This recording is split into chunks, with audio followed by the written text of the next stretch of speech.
Hoffman Heights. Tonight we are making some turkey with spaghetti. Of course, there's more to it than that. So just wanted to show you real quick. If you can look right here inside of the pot, we have turkey already ground up and cooked. So we already have this good to go. What we're going to add in is a very simple recipe is our bacon. You can cook this the night before if you don't have time to do it the night of. So nice crispy bacon. The recipe asks for a ½ pound, but this is something you can tweak. So I've added an entire pound of bacon, and the turkey itself is 1 pound of turkey. We're going to mix that in together here real nice. And next up, we are going to add in 2 cloves of minced garlic. I always buy the garlic that's already minced in the jar. Super easy to do that, and you don't have to be messing around with that all the time. Again, stir that in real nice. And we have a 1/4 teaspoon of salt. Do not do any more than this because remember your bacon's already going to have a lot of salt in there. So add that one in. And next up, you're going to want a yellow onion for this. So my trick is I always have this amazing onion dicer. So I'm going to show you how this works. So I cut my onion into 4s, and you have your little pieces here. And I always like to take at least 2 or 3 of these outer layers off because they're much harder to cut or dice up on those outer layers. So I do peel those off. You open this up, pop this in here, and it will dice it automatically. Super fun. Love this little gadget. I'm all about kitchen gadgets. So you're gonna unscrew that off of there, and you have your onion that we will mix in with our pot. Next up, we are going to add in a little bit of, well, not a little bit, but exactly 2 cans worth. These are 14.5 ounce cans of tomatoes, but not just any tomatoes. They are the tomatoes with basil, garlic, and oregano. So you're going to want 2 full cans of this. It doesn't matter if it's stewed or diced, as long as it says basil, garlic, and oregano. So we're going to add theirs in there. And the trick to this all the time too is wearing the color red, because you know as soon as you wear a light colored shirt, you will wind up with tomatoes all over you.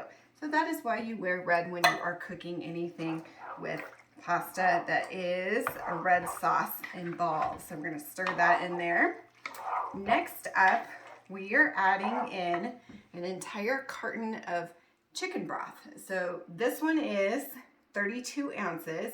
And yes, we are going to use this entire amount because our spaghetti is going to wind up going in here, and we're going to cook it all together. And you'll know your spaghetti is done once all the liquid has gone away. So we are going to bring this all to a boil. Do you want to take a peek in here and see what this looks like? So we're adding the chicken broth in, and we'll get that all stirred together. Bring it up to a boil, and you will put 12 ounces of spaghetti noodles in here. Now I always like to use the organic ones because they are a little bit sweeter. The original recipe does ask for linguine, but I always find this one is a little bit sweeter and it gives it a little bit better flavor, and I like this. So this one here is 17 ounces, but how you're gonna scale that out is actually get yourself a scale and weigh this. So I've already weighed this to 12 ounces. That is all we need. Now, remember we tweaked the bacon, we added more bacon. This is something you cannot tweak. This needs to be exactly 12 ounces on your spaghetti noodles because we have the exact amount of liquid that we need in here for it to absorb.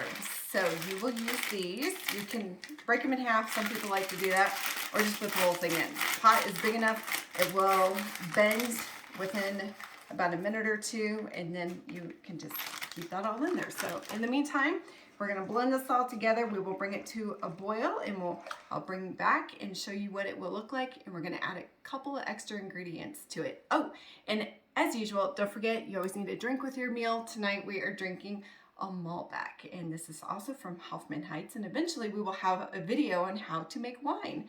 So we'll see you back here in a second. We got this to a nice rolling boil here, so we are going to go ahead and turn that down to a low simmer. Put the lid on it.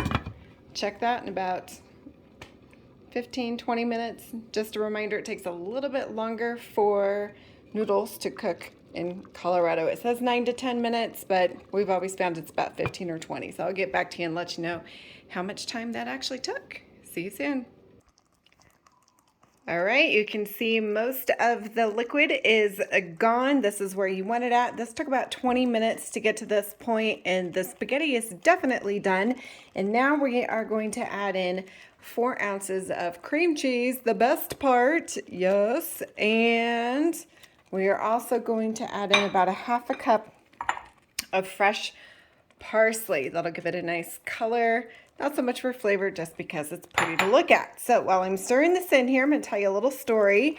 Cheryl Dunst, a really good friend from way back in the day, from when I was self-employed, selling jewelry with Premier Designs, she always got Gloria, Debbie, and I together right around Christmas time to always have a meal. And we just had a girls' day, hanging out. We played Rummy Cube afterwards. And this is the recipe that I got from her. So brings back great memories, and it is an amazing meal. So we're going to let that cream cheese melt in there a little bit, and we will serve that up here real soon. All right, I am always about presentation, so I always make sure to dress up a meal. So I've just added a little bit of parsley right on top of that, but you can see the yummy creaminess right inside of there. And Hoffman Heights out, taking food to a whole nother level.